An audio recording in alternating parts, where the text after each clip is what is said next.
Hi, it's Anne here, and today's video is my 7th update for my Pan That Palette plus Roulette project for 2022.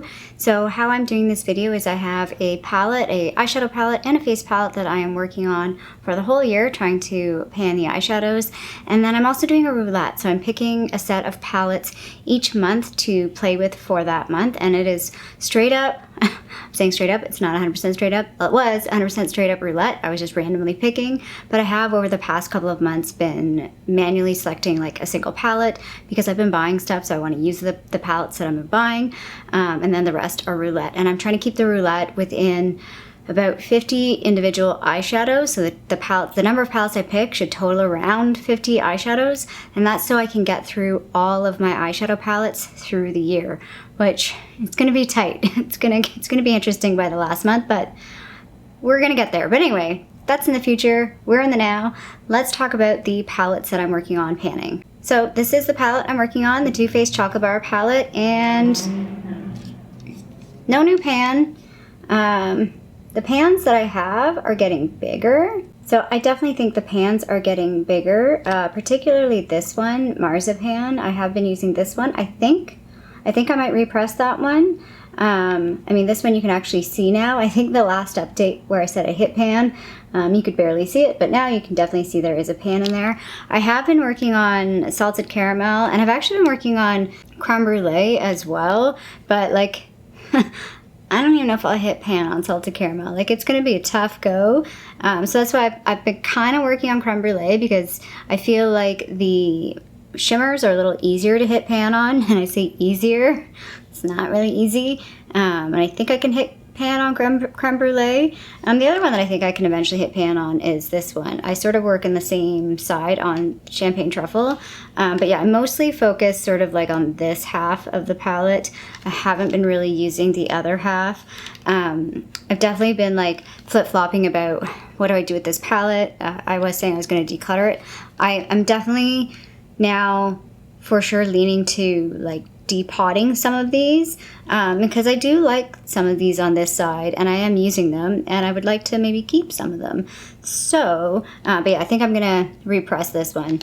So I'll put the side-by-side photo up so you can see what it looked like from last month to this month. Again, no new pan, but I feel like existing pan is getting bigger, so that always is nice to see. I'm not weighing this palette because it's too heavy for my little jewelry scale, so the next time I weigh this will be at the very end.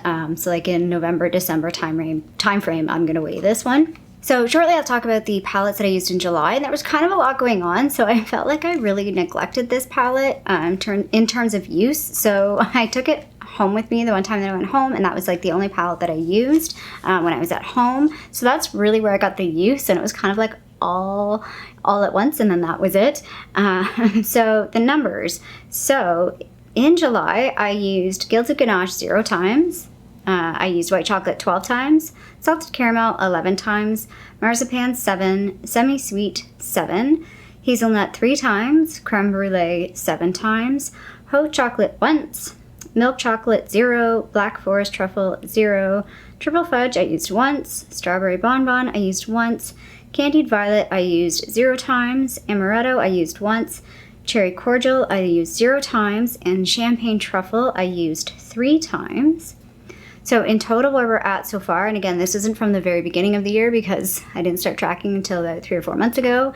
In total, I've used Gilded Ganache 2 times. That poor shade. There's two in this palette that have 2 uses. Gilded Ganache is the first one.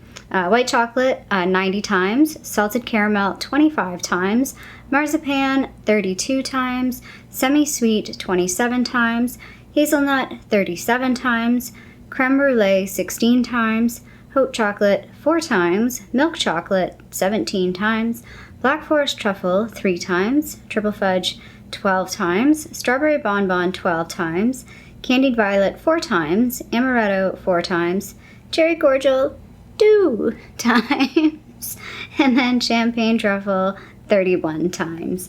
So yeah, you can see I definitely heavily use the one side of the palette. I'm definitely using this side of the palette more than the other side. Cherry cordial, I don't know. Maybe we'll start playing with these in the fall. I feel like this would be a nice fall color. We'll give her some love. just not right now. The other palette that I've been working on is the Hourglass, I say this every time, what's it called? Ambient Lighting Edit Volume 4. No pan. Visually to you guys, it's probably not going to look a whole lot different. I am kind of getting like a weird hard pan. I don't know how well you can see it. You can sort of see it on this one. And this one's like, or the middle one's kind of like a mess because I sort of mixed these two together.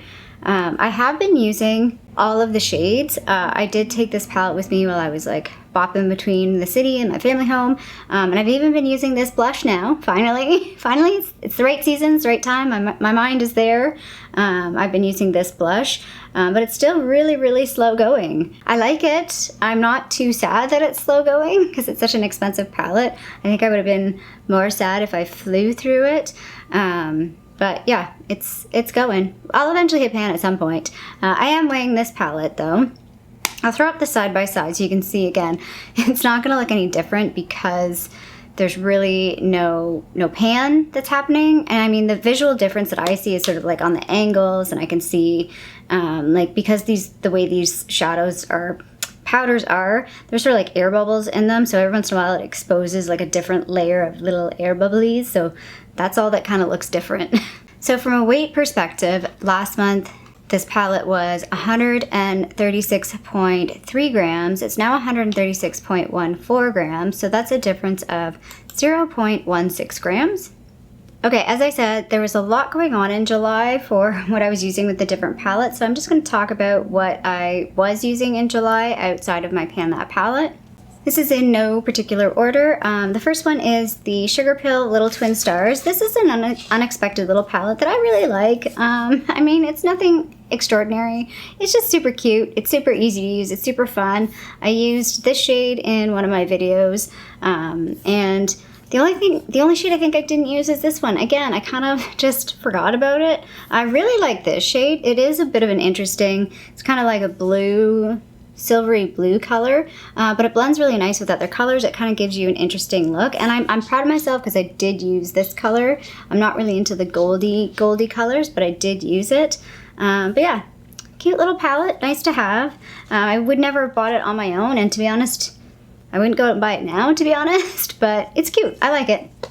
The next palette that I used, I feel like I used this one a fair amount, is the Tarte BU Naturally palette. This came in a BoxyCharm, and I tried to get rid of this once and nobody wanted it, so I just kept it. I now know why I don't like this.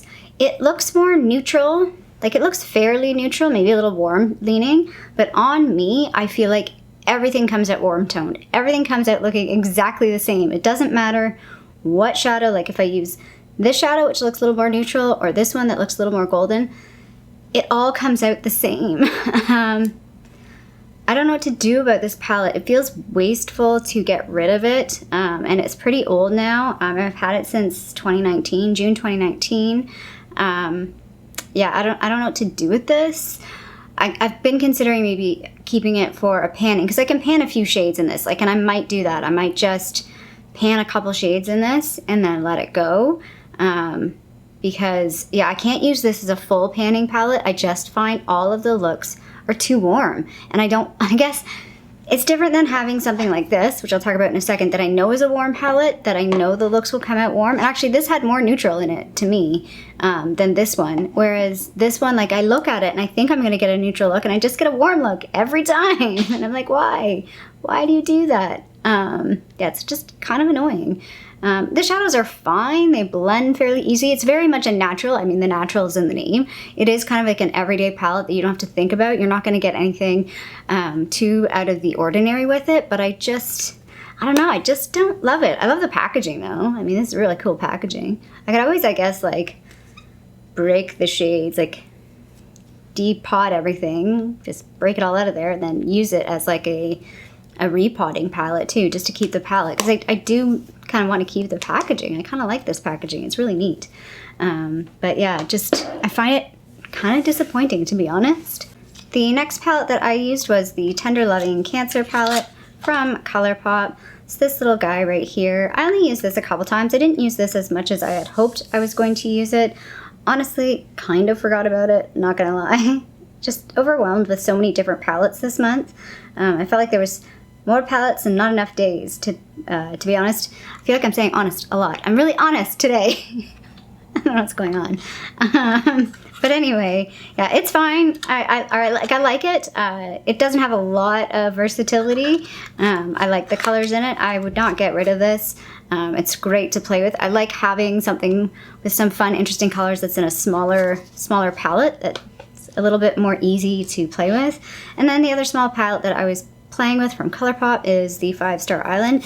Again, I think I only wore this for, I think I wore it for 2 looks, but I think I only took a picture of 1 look with this one. It is a pretty one-note palette. You can't really do a whole lot with it. I mean, you could maybe, like, you could technically get 4 looks out of it if you did 1 look per shade. But you know what I mean? Like, it's really a one-noter. And it's cute, though. I like it. I think the quality's really, really nice. Again, maybe something I wouldn't have picked out for myself. This came in a mystery box, but I like it. It's cute. And then this palette, I already mentioned this one. This is the NYX Ultimate Shadow Palette in Warm Neutrals. I've already talked about this in my Pan That palette. I am going to be working on this one shade to finish it up.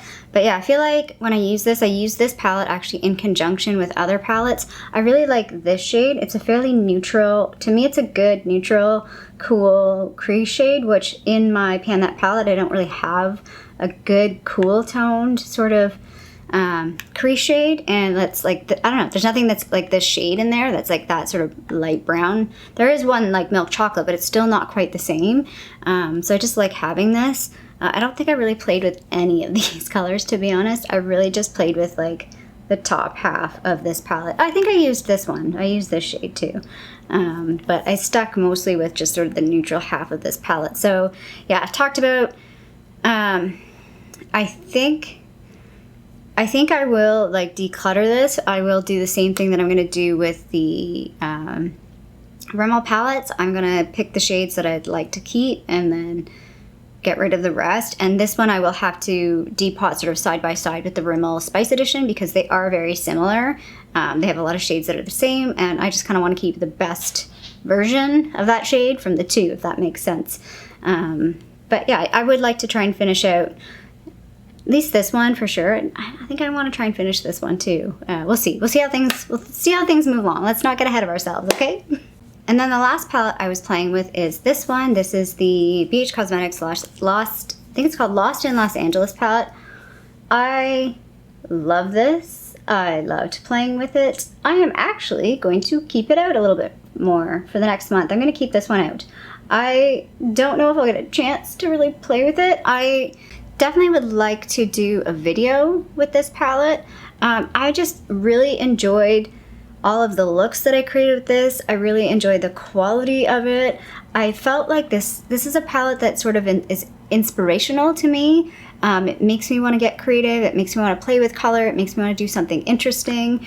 And yeah, I don't have shades like this in my other palettes. Like there's some similar shades in other palettes, but it really is a fairly unique palette, which I found kind of fun. I found it kind of fun that I could do like a super neutral look. I did a look, I think just using these 2 shades or something. I know I did like a neutral look, and then I've done like obviously more colorful, but it's colorful, but it's not, like these are a bit more pastel-y, but not like chalky pastel-y. They're just, I don't know, they're really, really interesting. I would say the only thing that I don't like, I think it's this one, the About Kinney shade. I guess on camera it kind of looks a bit more pinky. In person it looks more purple, but then when I put it on my eyes, it tends to come across a bit more pink.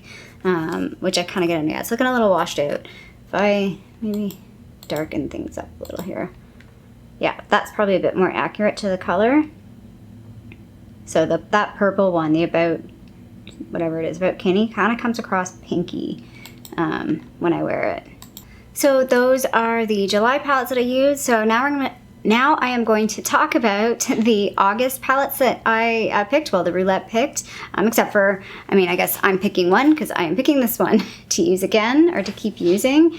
Unfortunately, I accidentally deleted my little Roulette video. I was trying to clean up some space on my phone and that got accidentally deleted. So I'm just going to talk about the palettes that I picked. So the first palette, this is an interesting one. I picked this little quad. This is from that Color Workshop, one of the kits that I got at one point. I've got 2 different kits from Color Workshop, and this is what I call the gray quad. They don't have names on them, but I kept this one because it was kind of unique. The quality seems pretty good on this from what I remember, and the thing is, it's just an interesting palette. I've kept it to try and use with other palettes. I feel like summertime maybe have not been the great time to pull this one, but we're gonna see how it works. I'm really not sure yet how I'm gonna use this, but I will probably use this in conjunction with other palettes, so I probably won't have any looks just on this palette on its own. Yeah, when I swatched this, I was like, ooh, those colors look really pretty. I'm a gray toned person. I like grays. I think grays are really fun. My hair's actually turned. I have one last little bit of purple dye from the hairdresser, so I'm gonna do that soon. But right now it's sort of fading out, and it's fading out in like this bluey, greeny, gray thing, and it's kind of looking cool. I'm liking it. Anyway, so that's the first one. The next one I picked, I'm super excited about, and to be honest, if the Roulette had not picked this soon, I think I might have picked this myself. This is the Colourpop Going Coconuts palette. I've barely used this. It's the palette I'm wearing on my eyes today. I got this last year, and I just feel like I haven't used it enough. I just have not given this palette the love that I think it deserves. I think it's a really just easy, everyday kind of palette. It'll be great to pair with other things. Unfortunately, it's going to compete with my chocolate bar palette. But yeah, even when I swatched this, it was just like, oh, like that middle shade's a standout shade. I really like, again, this sort of neutral brown. I need to swatch to see how close that is to the one in the NYX palette. I'm going to have to do some swatching to see how close some shades are. To see if it's worth keeping some stuff from that NYX palette. But yeah, like even I like this sort of like icy color here. Yeah, I'm excited to play with this. I'm excited. It's the most boring palette ever, and I guess that's my life now. But yeah, I'm excited to play with this guy. I'm really glad it got picked. I just feel like I've talked about this in the past. I haven't developed a relationship with this one yet. We haven't gotten a connection. We haven't spent enough time together to really get to know each other, and so I'm hoping to do that over the next month. The next palette I picked is this guy, which is kind of a large one. It's the Profusion Pro Pigment palette. I actually just swatched this in two sets, because there's 21 shades in this, which I could not fit on my tiny little arm. So here are what the shades look like up close. I can't recall if I did a video on this or not. I know I have talked about this, kind of the whole relationship thing. Not sure how I feel about this. It's an interesting color story. You have sort of this top half, it's sort of light, almost transforming topper shades, and then just a lot of berry purple tones in the bottom. And the name of this palette is confusing. It says Pro Pigment, and when you think pigment, you're thinking it's going to be super intense. That's not really what this palette is.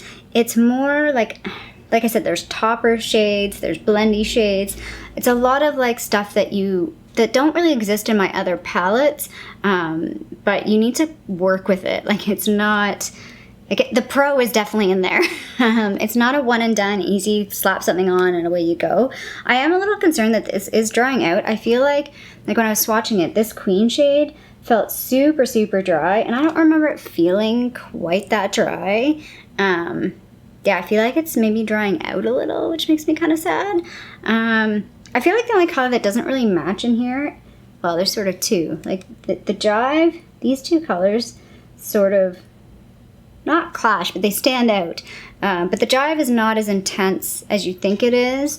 Again, it's a bit more muted once you get it on the eyes, because it's not, again, it's not full pigment. I feel like they're buildable.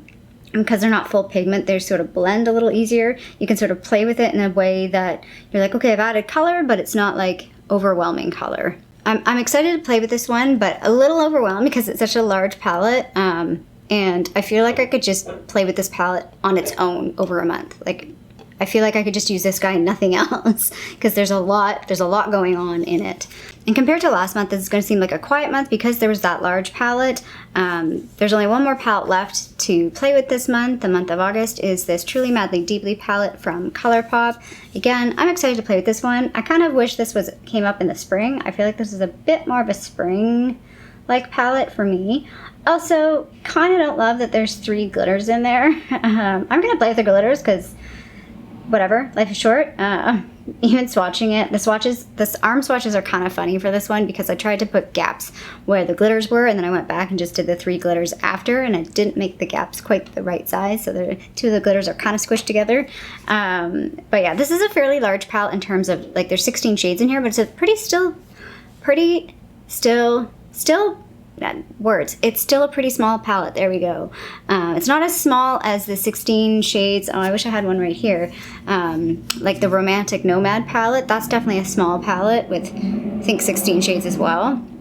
But this is still pretty compact for that number of shades. I feel like it's a good sized palette and a good range of, I think it's a really good range of shadows as well. Like, you've got some warm tones, some cool tones. I like the purples. When I was actually swatching this too, though, I did notice, I felt like there was a little overlap with some of that purpley shades in here. So I'm curious to know exactly, is there a lot of overlap or was it just in my head? But I feel like some of these shades on this end overlapped a little bit with that Pro Pigment palette. So yeah, those are the August picks. I'm pretty excited to play with some of those palettes. Again, it's going to be a challenging month. I feel like the other thing that happened in July is there were just days where I just didn't want to wear makeup, so I didn't wear makeup. But when I decide to not wear makeup, that means a lost opportunity to play with a palette. Although I'll be honest, there was one day or a couple days where I wore 2 different palettes because I did my makeup in the morning and then I ended up showering midday, and then I did my makeup again later in the day, and I was like, I'm just gonna do a totally different look now because I can. But anyway, yeah, I love this project. I love playing with these palettes. It is, I'm not gonna lie, it is a bit overwhelming though. Like I said, I'm looking at that Pro Pigment palette and I'm like, I could just use that palette in 1 month. Like, I could just, I'm kind of thinking about next year too, that I might just focus on like 1 palette at a time for a while and see how things go. As much fun as this is dabbling in all these different palettes and playing with everything, it is a bit exhausting. I'm getting a little bit burnt out, I think, on this. So yeah, we'll see how things go closer to the end of the year, because I think there's going to be a couple palettes that I'm just not going to get around to at all, which we'll figure it out. Again, we're only halfway through the year. Why are we talking about that? Let's leave that for later. Anyway, I hoped you liked this update. If you did, feel free to give a little thumbs up down below. And if you haven't already, I would love it if you subscribe to my channel here in Toronto, Canada. I hope you're doing well, and I'll see you sometime soon. Bye.